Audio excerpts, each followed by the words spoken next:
Hello class, this video is intended for you to understand how to use Minitab to create control charts.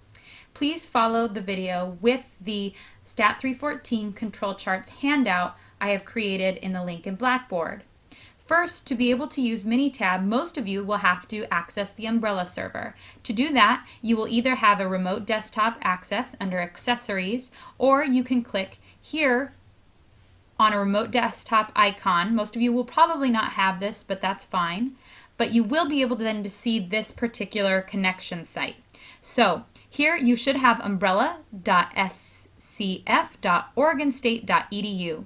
To access the umbrella server, you will need to then type in owned / and then your username, then your owned password. Press connect, and in we go. So there's a couple of error messages here that you have to ignore. Okay, but now we're in the umbrella server. Okay, once you are into the umbrella server, please go to your Blackboard page. In our ST314 Blackboard page, we can then go to the weekly units, week 6, and from here we can open up a data set. Because our data sets are all established with Minitab, when we click on one of these, it will open Minitab program. If you open one of these data sets without having Minitab either on the computer or without being into the umbrella server, then it will have an error message. So you need to make sure that you have Minitab on your computer to access these data sets. So first I'm going to go through an Xbar and R chart example. So click here on ST314 Control Charts Example 5.6. And automatically, I have to press open. It will open Minitab software program. We want to press OK. That way our data can come into our data set. Now this first example examines the thickness of a silicone wafer used in integrated circuits. Philips Semiconductors grinds wafers in batches of 31. The optimum thickness is 244 micrometers. To monitor the grinding process of the wafers, a sample of 5 wafers are sampled from each batch and recorded in the given data file. And so we've selected 5 wafers and we've recorded their thickness in micrometers here. So for batch 1, we have our 5 different measurements. Okay. So how do we make a control chart? Well, first we need to, let me minimize this a little bit so we can see those icons a little bit better. And excuse me for that.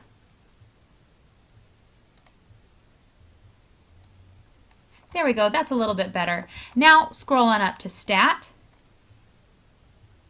Quality Chart or Control Charts, go to Variable Charts for Subgroups, and Xbar chart. This is the chart that we want to create. So click on Xbar R. Here we have a highlighted all observations for a chart are in one column. This is not true. We want observations for subgroups are in one row of columns. Okay. Once we've clicked that, we can highlight into this box here. Just go ahead and click on that. Double click on each one of these. They'll highlight them and put them into the box for us. Now we want to make an Xbar, or we want to change the options of our Xbar and R charts. So click on here and ignore this first page. We want to go to Estimate. Okay, so in our example it says basically we want to use the first 20 subgroups to estimate the population parameters. Recall from this week's notes, this is referred to as phase 1, where we choose a couple of the first subgroups to be able to then estimate our population parameters. In practice, this is the most practical sense of how to do this, because we usually do not know the mean and standard deviation. And so by estimating the population parameters using the first 20 subgroups, we can then use these parameters to then evaluate whether or not the following subgroup observations are within a control limit. So to omit these, we have here with this particular data set 30 batches. However, we want to just estimate the parameters for the first 20. So we need to put in 21:30. This will eliminate the estimations using the observations 21 through 30, or the subgroups 21 through 30. Here we also need to click that we want to use R bar for our estimate, press OK, and OK. And voila, we have a beautiful Xbar R chart. Again, these things can be done by hand, but it would be very tedious.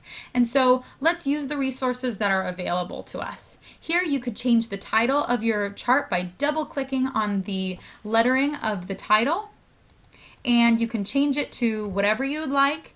Xbar chart for silicone wafer thickness. It's important to always put a title on any sort of plot just in case you come back to it later. It's very easy to understand what you have in front of you. Okay, so next up, how can we describe the R chart? So here's the R chart down here. The R chart displays the within groups variability. Okay, because we don't know the variance, we need to estimate it through this R chart. Okay. When we can see that all the ranges are within the control limits, and therefore we can say that it's safe to use the Xbar chart based on this particular R chart. So what we need is we need to be able to see that these particular R values or ranges are within the control limits. We see that, so we can see that our variance here is stable. So what is R bar? R bar is the estimate for variation within the subgroups. It is simply the average of the ranges for all subgroups. In this case, the first 20, because this was our first phase 1 where we wanted to estimate our variation using the first 20 subgroups. The range for subgroup, say I, is denoted by Ri. It is simply the difference between the maximum observed thickness and the minimum observed thickness in the ith subgroup. So suppose we want to find the range for the first batch or the first subgroup.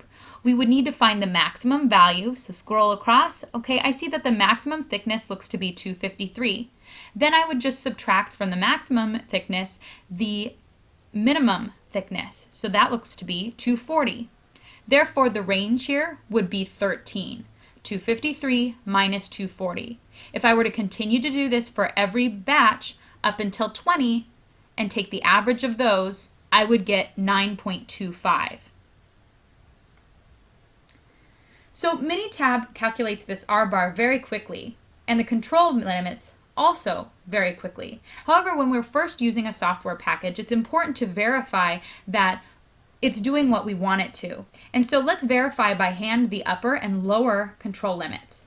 So if you go to the handout, you can see the calculations to do that. And so the lower control limit is D3 times R bar, which is equal to 0 times 9.25, and therefore is equal to 0. The upper control limit is estimated to be then 19.55, using some of the same parameters. So it looks like Minitab did the right thing for us. Wonderful. What are the assumptions that are made for the R chart to be valid? So the process is controlled during the base period. This is really important. So during the first 20 subgroups, during our phase 1, is our process in control? In this particular case, yes. So our assumptions are valid. Also, we need to make sure that the distribution of all observations is just roughly normal. So if we were to take a stem and leaf plot or a histogram of all of the observations that we see, we should see a relatively bell-curved shape. So next up, how can we describe the X-bar chart? Is this process in control? Well, the X-bar chart displays the between group variability. So this is what we're really interested in. We had to estimate R because we didn't know the population variance, or we didn't know the variability parameter. And so we estimated that. But what we're really interested in now is this between group variability, and the X-bar chart displays that for us. The process seems to be stable here, given that none of the values have gone above or below those control limits. So what is X-bar bar, this 245.18? Well, that's simply just the average of each of the averages of the subgroups. So if I were to come back over here and take the average of the first batch, and then do it again for the first 20 batches, because that's my phase 1, I would get an average of 245.18. This is sometimes referred to as the grand mean. Okay. And of course, you are able to verify that on your own. All right. Again, we should always verify the upper and lower control limits when we first started a process. So we can do that if we go back to the handout. We see that using the formulas that Minitab uses and what our book is using, we get the same control limits, 239.84 for our lower control limit and 250.52 for our upper control limit. Therefore, we've verified our process. Okay, so what are some of the assumptions that are made for the Xbar chart to be valid? Well, first, the R chart is in control. Again, we need to make sure that the R chart is in control, so our variability is in control before we can make assumptions about the Xbar chart. That's step one. The next is the subgroup means are in control during the base period. So during these first 20 observations, we need to be able to see that none of those are going outside of our control limits. Also, the total sample size is large enough to assume that the subgroup means follow a normal distribution by the central limit theorem. That's also very important. Okay, so hopefully this helped you understand how to read the Xbar chart. Now for your homework assignment this week, I'm going to have you create an Xbar chart and an R chart for a certain example. If we go back to our Blackboard page, we can see this pen barrel data set in Minitab. Let's go ahead and click on that quickly. Open it. It will actually open up a brand new project in Minitab. Let's create the bar chart for this, the Xbar chart. First, I go up to Stat, Control Charts, same as before, Variables for subgroups, Xbar R. Again, I want to choose the observations for a subgroup are in one row of columns. I'm going to double click on Y1, Y2, Y3. Now I need to change those Xbar and R chart options. First, I want to make sure that I see if I have a phase 1 period. I do in this case. I want to estimate my population parameters using the first 20 subgroups. That means that I want to disclude from the estimations 21 through 25. So I'm going to put in 21:25, click on R bar, press OK, and here I am. I have my Xbar R chart. Now for your homework, I'm going to have you go through the analysis of this Xbar and R chart. I want you to be able to replicate this graph and be able to verify the upper control limits and lower control limits for both the R chart and the Xbar chart. Hopefully this video helped you understand how to read these particular charts and use Minitab. Please refer to the other videos to understand how to do an NP chart and a C chart.